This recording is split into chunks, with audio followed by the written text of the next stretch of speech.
USA কি কি হারালো সেটা আমি প্রথমে বলতে চাই। কূটনৈতিকভাবে কিন্তু আইসোলেটেড হয়ে গেছে। ইউরোপ একটা আন্ডারস্ট্যান্ডিং এ যাবে উইথ ইরান। আমেরিকার যে সবচেয়ে বড় লস হচ্ছে, America is losing the military market, defence defence market, যেটা এরা হারায় ফেলবে। ইরান কি করবে তার থেকে কিছু ইম্পর্টেন্ট আপনি কিন্তু এখন আমাদের নজর রাখতে হবে যে হুম। কি বিশ্ব ব্যবস্থা কোন দিকে যাচ্ছে। একটা জিনিস হলো কি, এই 24 দিনের যুদ্ধে কিন্তু ইউরোপ যথেষ্ট ক্ষতি হয়েছে। এই ক্ষতি আমেরিকার পক্ষে পোষানো সম্ভব না। এই যুদ্ধটা কিন্তু আমেরিকা এবং ইউরোপের মধ্যে যে একটা কি বলবো আমি, অদৃশ্য দেয়াল তৈরি হয়েছিল জানুয়ারি মাসের ওয়ার্ল্ড ইকোনমিক ফোরামের পরে, সেতে মানে সেই জায়গা থেকে কিন্তু ইউএসএ কি কি হারালো সেটা আমি প্রথমে বলতে চাই। সেটা একটা হলো, ইউএস কিন্তু কূটনৈতিকভাবে কিন্তু আইসোলেটেড হয়ে গেছে। 2 নম্বর হচ্ছে, ইউএস কিন্তু আর কোনো বিশ্বাসী কোনো শক্তি না। এটা কানাডা, তাদের সবচেয়ে বিশ্বস্ত যে তাদের প্রতিবেশী, তারাই কিন্তু বলেছে যে আমরা no longer we can depend on USA for ours, for our security, for our guarantee, security guarantee আর কি। সেকেন্ড হচ্ছে, ইউএসকে এখন তারা আনপ্রেডিক্টেবল, অ্যাটলিস্ট ট্রাম্পের যে অংশটুকু আছে, সময়টুকু আছে, until unless he is impeached and he is remove from power, ততদিন পর্যন্ত কিন্তু এই ইউএসকে কিন্তু আর প্রেডিক্ট করতে পারবে না। তার মানে কি 2 বছর তো আর ইউরোপ বসে থাকবে না। তো ইউরোপ যেটা করতে চায়, আমি আমি আমার ফিলিংস যেটা, সেটা হচ্ছে যে ইউরোপ একটা আন্ডারস্ট্যান্ডিং এ যাবে উইথ ইরান, এবং দে উইল, এবং এটাতে ইরান কিন্তু বুঝে, ইরানের কিন্তু অ্যাচিভমেন্ট অনেক। এই এই যে কথাগুলি বললাম, এগুলো কিন্তু বেসিক্যালি এই যুদ্ধের অ্যাচিভমেন্ট। যে এখন আর ই- কারণ পুরো যুদ্ধে কিন্তু ইউরোপের কোনো পাওয়ারকে কিন্তু আনতে পারে নাই। তারা জাস্ট একটু মানে শোষা দেখাইছে, তার একটু 2-3 দিন আগে। এর আগে কিন্তু কমপ্লিটলি ব্লান্টলি তারা না করে দিয়েছে। এই শোষা করে শুধুমাত্র একটু ট্রাম্পকে কিছুটা হ্যাপি করানো ভাব আর কি, এটা আর কিছু না। আরেকটা জিনিস হলো কি, নেগোসিয়েশনের ব্যাপারটা যেটা আমি বলছি, যে অ্যাকচুয়ালি পাকিস্তানটা কিন্তু নেগোসিয়েশনে they will not be part of it. এই নেগোসিয়েশনে তারা এটা মানবেও না। নেগোসিয়েশন হবে কিন্তু এখন ইউএস এর সাথে না, নেগোসিয়েশন হবে এখন ইউরোপের সাথে। কারণ ইউরোপ এখন কনভিন্স করবে আমেরিকাকে, don't spoil our bread and butter, you have not done anything and you are not able to do anything. So এই যে একটা সিচুয়েশন, এটা এখন এটাতে বেসিক্যালি এই যুদ্ধটা কিন্তু বন্ধ হয় নাই, এটা কিন্তু থেমে গেল তা কিন্তু না। যুদ্ধটা একটা পজ দিল, এবং এই পজের পরে কিন্তু এই কন্টিনিউশন তো চলতেই থাকবে যতক্ষণ পর্যন্ত সেই সেটেলমেন্ট না হবে। এবং এখন কিন্তু Iran will be having the upper hand. আর একটা জিনিস হচ্ছে, ইরানের এখন যে ইরান যে যেটুকু লস হয়েছে তাদের, আহ, তাদের তো লস হিউজ, ইনফ্রাস্ট্রাকচার লস তো আলাদা ব্যাপার, কিন্তু আমি বলবো মিলিটারি লস যেটা হচ্ছে সেটা তারা কুইকলি রিকভার করার চেষ্টা করবে। এবং এটার জন্য চায়না এবং রাশিয়া, তারা একেবারে কি বলবে, wholeheartedly they will just come out, because it is there opportunity. আর এক পুরো ব্যাপারটাই দাঁড়াচ্ছে যেটা, সেটা হচ্ছে যে আমি ফিল করছি যে এইখানে এই যুদ্ধের পরে দি সবচেয়ে বেশি এখানে গেইন করেছে কিন্তু চায়না, অনেক কিছু দিয়ে গেইন করেছে। একটা কথা রাশিয়াও প্রফেসর গেইন ফরাদ করেছে, বলেছেন। রাশিয়াও গেইন করেছে, হ্যাঁ, ভালোই গেইন হ্যাঁ, করেছে। রাশিয়া গেইন করেছে যে ইউক্রেন যুদ্ধে আর ওই নাক গলানোর সম্ভাবনা কম। হুম। এখন ইউক্রেনের decision is with only with, Ukraine has lost the credibility, সোজা কথা। তার কোনো হুম। ক্রেডিবিলিটি নাই আর রাশিয়ার কাছ থেকে কোনো কিছু কনসেশন পাওয়ার। এখন হুম। যদি এটা যুদ্ধটা থামাইতে হয়, এটা এটা হবে পিওরলি বিটুইন জেলেনস্কি আর হলো ইয়ের ভিতরে পুতিনের মধ্যে, on Putin star. Hmm. Putin কিন্তু আসলে ইউরোপে কোনো কিছু করতে চায় না। তার কথা হলো, আমি, তুমি যেন আমার আর্মসের মধ্যে না আসো, সোজা কথা। তো আমার আমার ইনফ্লুয়েন্স, এরিয়া অফ ইনফ্লুয়েন্সের মধ্যে আসবা না। হুম। Area of influence, area of ইনফ্লুয়েন্সের সবচেয়ে কাছে যে এলাকাটা, সেটা তার জন্য খুব ইম্পর্টেন্ট। এই বাফারটা তার প্রয়োজন। সেই বাফারের মধ্যে সে আসতে চায় না আর কি। সে কাউকে, বিশেষ করে ন্যাটোকে দেখতে চায় না সে। এটা কিন্তু এর আগেও কিন্তু একবার একটা ঘটনা ঘটেছিল জর্জিয়াকে নিয়ে। তখন কিন্তু জর্জিয়াকে কিন্তু ইউরোপ বলেছে যে আমরা we can't take responsibility of everyone, আর তুমি তো মাত্র নতুন মেম্বার, তোমার উপরে যুদ্ধ আসলে আমাদের করার কিছু নেই। You have invited the war, you should know how to stay with a big neighbour. এটা কিন্তু তখন তাদের জন্য এই মেসেজ ছিল। এটাতেও কিন্তু ইউক্রেন তারা কিন্তু তারা কিন্তু এই বার্তা নেয় নাই। আচ্ছা, এখন প্রশ্নটা হচ্ছে, দেখেন আপনি, এই যুদ্ধের পরে হবে কি, এখন এই মুহূর্তে সারা পৃথিবীতে 42টা দেশ ইউয়ান দিয়ে তাদের তাদের ট্রেড করছে। Even Bangladesh is doing it. Bangladesh কিন্তু রাশিয়ার সাথে, এই যে তেল যদি কেনে রাশিয়ার, তারা কিন্তু ইউয়ানে কিনতে হবে। রাশিয়া কিন্তু ডলারে নিবে না। রাশিয়া বলে দিয়েছে তুমি যা কিনবা আমার কাছ থেকে ইউয়ানে কিনতে হবে। সুতরাং বাংলাদেশও কিন্তু এরকম, যেমন জিম্বাবুয়ে, তারা তাদের দেশে কিন্তু নিজের কারেন্সি এবং ইউয়ান চলে। জাস্ট লাইক এ লোকজন বাজারে ইউয়ান ইউজ করতে পারে, that permission has been given. তো রাশিয়া সহ এরকম যে কতগুলি 42টা দেশ যে ইউয়ান ব্যবহার করছে, এই যুদ্ধের পরে কিন্তু আরো একটা বিরাট অ্যামাউন্ট অফ, আরো অনেক দেশ এই ইউয়ান ব্যবহার করা শুরু করবে। তার মানে কি, ইউয়ানের ইনফ্লুয়েন্স যখন বাড়বে, ডলারের ইনফ্লুয়েন্স তখন কমবে। এবং আমেরিকার যে সবচেয়ে বড় লস হচ্ছে, America is losing the military market, defence defence market, যেটা এরা হারায় ফেলবে।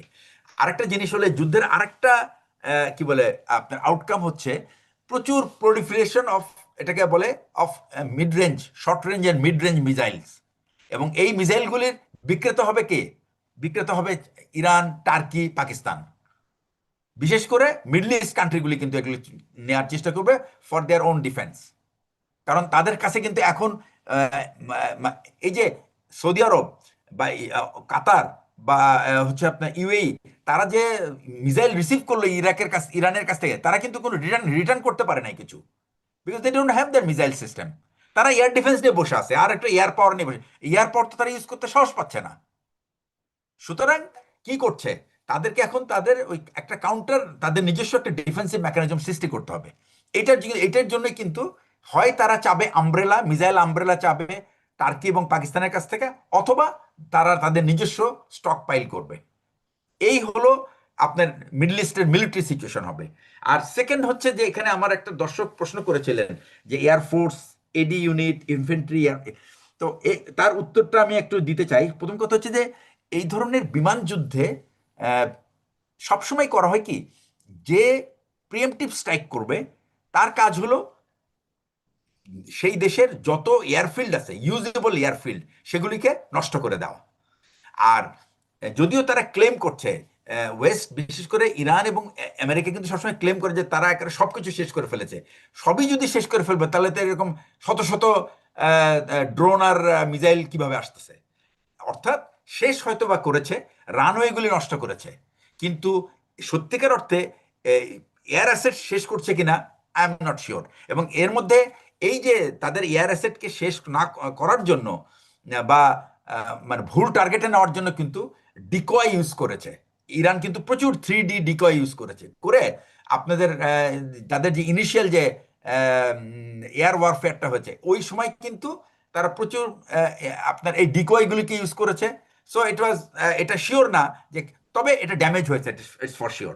এরপরে হচ্ছে যে তাদের এয়ার ডিফেন্সও শর্ট রেঞ্জ এয়ার ডিফেন্স যেগুলি, সেগুলি কিন্তু আমি বলবো যে, আমি মনে করি যে এগুলি ইনট্যাক্ট ছিল। আর ইরানের কাছে যে শর্ট রেঞ্জ এয়ার ডিফেন্স আছে, সেগুলি কিন্তু তারা ট্যাকটিক্যাল লেভেলে ইউজ করেছে। এবং যে 5টা 6টা প্লেন তারা ফেলেছে, আমার কাছে মনে হচ্ছে যে এই সমস্ত শর্ট রেঞ্জ মিসাইল এবং ট্যাকটিক্যাল লেভেল এয়ার ডিফেন্স দিয়েই এটা করেছে। আর ইরানের ইনফেন্ট্রির ক্যাপাবিলিটি আছে কিনা, ইরানে তো তাদের প্রায় 4 লাখ আছে কনভেনশনাল ইনফেন্ট্রি, আর প্রায় 3 লাখের মতো আছে যে what is it call, revolutionary guard. তো রেভলিউশনারি গার্ডটা হচ্ছে পলিটিক্যালি মোটিভেটেড, তারা খুব স্পিরিটেড ফাইটার, আর ওরা হচ্ছে যে কনভেনশনাল ফাইটার। এবং তাদের সক্ষমতা, আমি মনে করি যে তারা অ্যাসিমেট্রিক ওয়ার, যেটা অসম যুদ্ধ, আর হলো ডিফেন্সিভ ট্যাকটিক্স, এই দুটাতে তারা এক্সপার্ট। কারণ তাদের টেরেইন, যেটা ভূমির যে আকৃতি, সেটা কিন্তু ইটসেলফ গিভস অ্যান্ড স্ট্রেংথ। সুতরাং আমি মনে করি যে তাদের এই ইনফেন্ট্রি ক্যাপাবিলিটিটা ইনট্যাক্ট আছে। তবে তাদের কিছু লিডারশিপ লস হয়েছে। বাট মিলিটারি হলো এমন একটা অর্গানাইজেশন, যেখানে লিডারশিপ যদি চলে যায়, এটা অটোমেটিক্যালি এটি ফিল আপ হয়ে যায়। এটা এমন না যে এটা আমাদেরকে এটা এটা একটা যুদ্ধ, মানে পলিটিক্যাল একটা লিডারশিপের লিডিং এ তো আর ফ্যাক্টরিতে তৈরি করতে হবে না, লিডার যুদ্ধ ফ্যাক্টরিতে তৈরি হয় না, লিডার অটোমেটিক্যালি এটা ফিল আপ। আচ্ছা, তারা কতটুকু ইফেক্টিভ এটা কিন্তু দেখার সুযোগ আমাদের হয় নাই। কিন্তু আমি যতটুকু জানি, আমার নলেজ যতটুকু, আমি যতটুকু স্টাডি করেছি ইরানকে, Iran is capable of defending its own territory. এটা আমি গ্যারান্টি দিয়ে বলতে পারি। Iran is capable of defending its own territory, এবং তাদের মোস্ট অফ দেয়ার তাদের যে সমস্ত ক্যাপাবিলিটি, এটা কিন্তু মানে আমি বলবো হিডেন। এটা সঠিক তথ্য কেউ জানে না, হুম, এবং এটার মাত্রাও জানা সম্ভব না। কারণ যতক্ষণ না পর্যন্ত আমরা কোনো বাহিনীকে এরকম একটা সম্মুখ যুদ্ধ বা ট্যাকটিক্যাল বা অপারেশনাল ওয়ারে আমরা গ্রাউন্ড ব্যাটেলে না দেখব, ততক্ষণ পর্যন্ত আমরা বলতে পারবো না যে সে ইফেক্টিভ বা ইনএফেক্টিভ। তো আমার মনে হুম। হয় আমি এই 4টা প্রশ্নের উত্তর ছিল। আর হ্যাঁ, এয়ারফোর্স যদি তাদের যদি ইনট্যাক্ট থাকতো, তাহলে অবশ্যই তারা আরো ভালো ফলাফল অর্জন করতে পারতো। তবে নেভাল ক্যাপাবিলিটি, আমি নিশ্চিত যে নেভাল ক্যাপাবিলিটি যথেষ্ট নষ্ট হয়েছে। আর ইরানের পক্ষে এই সমস্ত রিকভার করা, ইট উইল বি এ এখন ম্যাটার অফ একটা টাইম। জিনিস হলো যে বাকি রইলো, ইসরায়েল কি আসলেই আদতে যুক্তরাষ্ট্রের এই সিদ্ধান্ত কি মেনে নিবে? কারণ হলো ইসরায়েল এই না, যুদ্ধ শুরু আমি করেছে। এখানে তো আসি নাই আমি এই জন্য। এই যে যুক্তরাষ্ট্র চলে গেল, 5 দিনের একটা পজ দিল, এই 5 দিন কিন্তু ইসরায়েল বসে থাকবে না। ইসরায়েল কিন্তু এখন পর্যন্ত, বিকজ ইসরায়েল তো তার তার তো তারও তো লস টার্গেট হয়ে ভিন্ন, যাচ্ছে। তার টার্গেট ভিন্ন, সে তো ধ্বংস হয়ে যাবে, তার এখানে কি উপায় হ্যাঁ, আছে? সে তো, আর এবং পাশাপাশি সে কি এবং ফলস ফ্ল্যাগ কোনো কিছু করতে পারে কিনা, এটাকে আবারও? ফলস ফ্ল্যাগ তো সে প্রথম থেকেই ট্রাই করছে একে ওকে ইনভলভ করার জন্য। সে ওই হুম, সাইপ্রাসে যেটা করেছে সেটাও তার তার করা। তারপরে হচ্ছে বাহরাইনে যে মিসাইল অ্যাটাকটা হয়েছে, হুম। ওটাও তাদের করা। তারপরে হচ্ছে যে লাস্ট দিয়াগো, হ্যাঁ, দিয়ে গাছিয়ে দেবে, হ্যাঁ। ইভেন ইভেন বলছে সৌদি আরবে যেটা প্রথম মিসাইলটা হয়েছিল এসেছিল, হুম, সেটাও তাদের করা। কারণ তারা তো হুম, সবাইকে ইনভলভ করতে চাচ্ছিল। বাট আমি বলবো যে গালফ কান্ট্রিজরা এখানে কিছুটা মানে প্রজ্ঞার পরিচয় দিছে, যে তারা নিজেদেরকে কমপ্লিটলি ইনভলভ করে নাই, বরং হুম, তারা একটা বিকল্প পথে ইরানের কাছে অ্যাপ্রোচ করেছে, not to target them. But যেটুকু টার্গেট তারা টার্গেটেড হয়েছে, এটা তাদের এটা তারা না, ইরান বারবারই বলেছে যে তোমরা তোমাদের এই সমস্ত ইউএস বেসটা সরাও এখান থেকে, বিকজ এরা আমাদেরকে আমাদেরকে আক্রমণের জন্য এই তোমাদের ভূমি ইউজ করা হচ্ছে। এই ভূমি ইউজ করা মানে কিন্তু এই না যে ওখানে সৈন্য দিয়ে করতে হবে। তারা ওখান থেকে টার্গেট অ্যাকুইজিশন করছে, তারা ওখানে রাডার সিস্টেম চালু করছে, তাদের কমান্ড কন্ট্রোল সিস্টেম চালু রাখছে, এবং এই যে কাজগুলি, এই কাজগুলিও ইরান চায় না যে এটা করুক।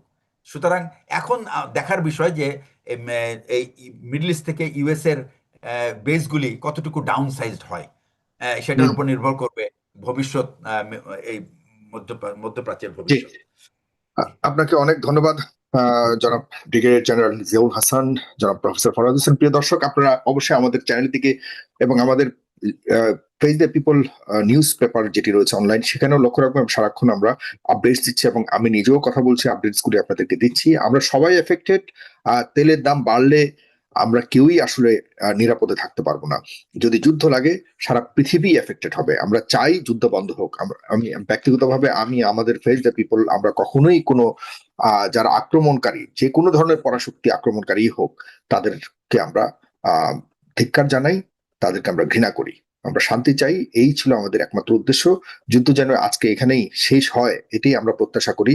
যদিও আমি ব্যক্তিগতভাবে এখনো পর্যন্ত বলি যে ট্রাম্পকে আমি বিশ্বাস করি না, এবং বিশেষ করে ট্রাম্পের যে যার সন্তান রয়েছে, ইসরায়েল রয়েছে, তাকে তো আরো বেশি বিশ্বাস করা যায় না। সুতরাং এই বিশ্বাস অবিশ্বাসের মাঝখানের একটা দোলাচল রয়েছে, সেখানে আমরা কোন রকম নিজেদেরকে মানিয়ে নিতে হবে। এই হলো আমার সর্বশেষ আজকের অবস্থান।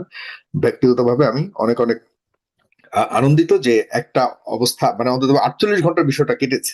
এটা হলো আমাদের একটা বড় প্রাপ্তি এই মুহূর্তে। ধন্যবাদ। ভালো থাকবেন সবাই, সুস্থ থাকবেন।